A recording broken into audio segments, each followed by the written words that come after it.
Why is Conte not adapting to different teams, JJ? Or is he? I don't think he's not adapting. It's that he has a system that he likes. He prefers that 3-4-3. I think it's to do with how you can press from the front if you want to press higher. You can't really... if you have a front two, you mostly use it as a block to show the ball wide.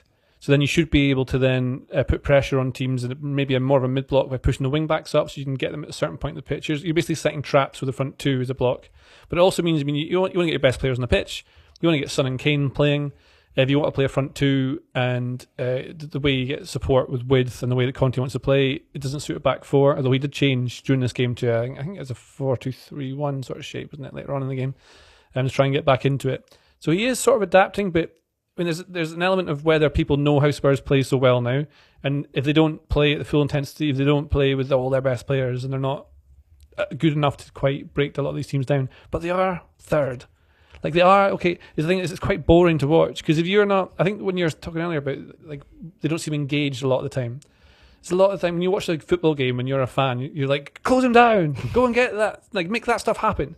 When the manager wants you to sit off a bit, because it actually is, it's beneficial to you because it creates space in behind, so you can play longer passes for Kane or Son, and then suddenly the wing backs push up, then the rest of the team gets up together, and you can do it. Like Newcastle do it all the time. They force the ball into space, they chase it up, it's quite chaotic, but because they then counter press and win it quite high, it looks good. And Newcastle aren't a team who want to dominate possession right now. Well, they keep a lot of possession, but they're not based on positional play and trying to work lovely triangles all the time. It's about a lot of intensity, getting it forward, creating chances through that. Whereas Spurs, I don't know, they have to create somehow because the midfield isn't hugely creative. A lot of the chances will come from wide areas or Kane dropping in to supply for someone else. And Kane's dropping deep, who's a striker, Son Heung-min, who's not playing, he's not in total red hot form, so that becomes a bit of a problem as well. And they're missing other players. They're all right. That's the thing, they're fine. But like Conte will be looking at this and going, fans are getting a bit fed up with it now. I'm still not competing for the title. I need another 3-4 transfer windows to properly make this a team that could compete for the Champions League or the Premier League. And then you've got to sign the right players, not lose anyone else along the way. And maybe there'll be a job at Juventus coming up soon. That's exactly what he said. Well, apart from the Juventus bit, but definitely the transfer windows. He did exactly say that. Was so, that right? Yeah, why not? I did bump into Tim Spears on the way in, and he said they'd won their last 10 home games, Tottenham, and yet the atmosphere on Sunday. Well, these things turn so quickly, right? Because Spurs are all right, which is a couple of bad results, losing to Man United and whatever the narrative around them is at the moment, and then Newcastle are a really good team as well, but.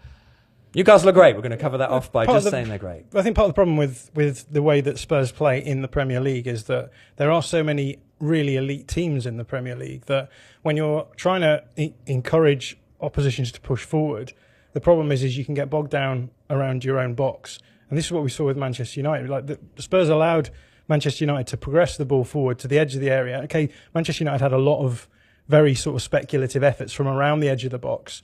And normally that's fine, but I think the more elite teams have just got better finishers. And so the problem is that you're allowing a huge amount of possession to the opposition, and the payoff should be, well, we're generating space that we can try and get in behind.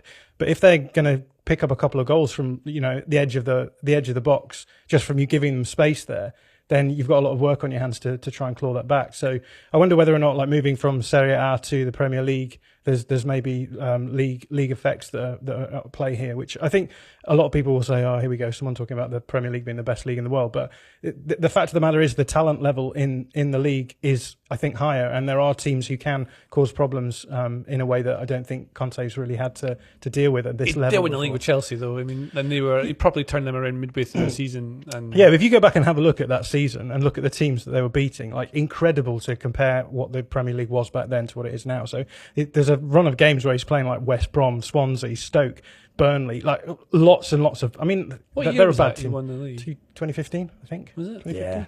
Norwich weren't in the Premier League, so. Otherwise they'd have beaten them. I blame the automatisms, but that's for another day and someone else. If you like this video, please consider subscribing to the channel. The Athletic is home to some of the world's best sports journalists, including David Ornstein, Daniel Taylor, Ollie Kay, Amy Lawrence and Rafa Honigstein. There are journalists dedicated to each Premier League team, so every fan gets the coverage they deserve, not just the big clubs. And you can try it for free now for 30 days. See the link in the description.